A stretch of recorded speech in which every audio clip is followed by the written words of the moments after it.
Welcome to Take 5, your 5-minute inspirational message from Solid Rock Drogheda.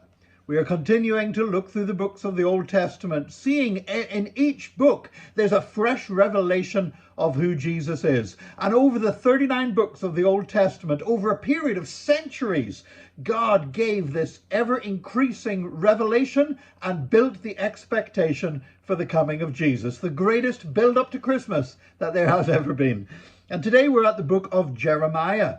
Now, the book of Jeremiah is not the most cheerful book in the world. You know, Jeremiah was somebody who endured a lot of sorrow, but he was also somebody who held on to a lot of hope. Now, he was a very unpopular prophet during his own lifetime, because whenever the Babylonians began to approach Jerusalem, he actually said to the Jewish people, he said, look, this is God's doing, this is God's judgment, and you should surrender to the Babylonians and submit to them. Now, to give an idea of what that would have felt like, if you could imagine whenever Britain in the Second World War was being threatened by the Germans, if the Archbishop of Canterbury had turned around and said, you know what, we need to surrender to the Germans and submit to them. Can you imagine what a treachery people would feel that was? Well, that's how they looked at Jeremiah. So he was extremely unpopular during most of his lifetime.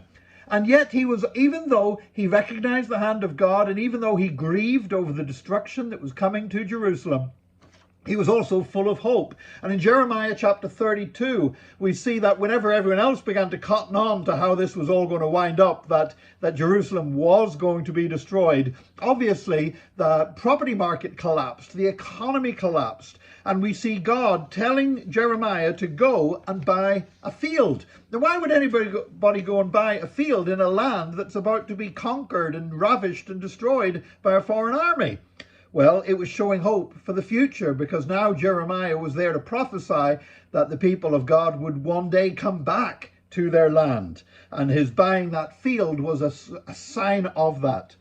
Now, when Jeremiah was threatened with death, he described himself as being innocent. And he said this, and I quote, his execution would bring the guilt of innocent blood on yourselves and on this city and on those who live in it. That's Jeremiah 26:15.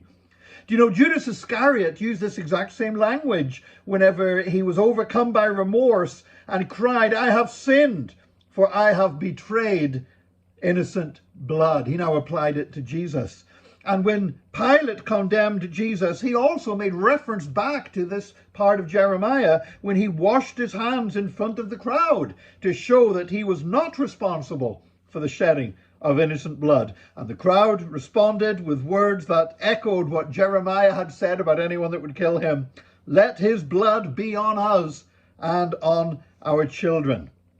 Now, Jeremiah was the weeping prophet. He wept over the idea of Jerusalem being destroyed. And Jesus also wept over Jerusalem for the very same reasons. You know, both Jeremiah and Jesus were both accused of being crazy by their enemies.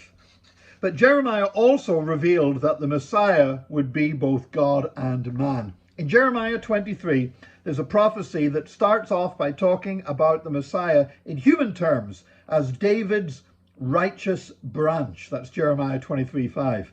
Now, someone was described as being a branch if they were a descendant of a king, you know, like belonging to a family tree. So this king of which Jeremiah prophesied was to be a human descendant of David. But then he goes on in the next verse to say he will be called the Lord our righteousness.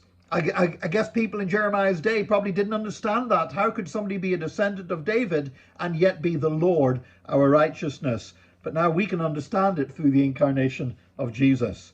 And we can easily miss this in an English translation, but the title here is Yahweh Sidzenku. And this is a title of God, Jehovah. It's the same name by which God revealed himself to Moses out of the burning bush. And Jeremiah prophesied about a coming king who would be a human descendant of David and yet would be God himself. One more thing in Jeremiah 31, he said that there was a day coming when there would be a new covenant.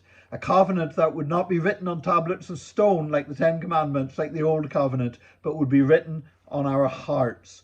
When Jesus broke bread in the upper room at the Last Supper, he identified what he was instituting as that new covenant. And in Hebrews chapter 12 in the New Testament, it contrasts the two.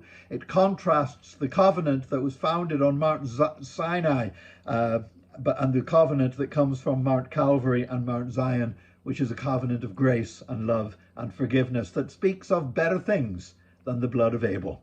And thank God for that new covenant that Jesus died to bring to us. And thank God it was prophesied centuries before in the book of Jeremiah. May God bless you today. Join us again tomorrow for another Take 5, your 5-minute inspirational message from Solid Rock Drogheda.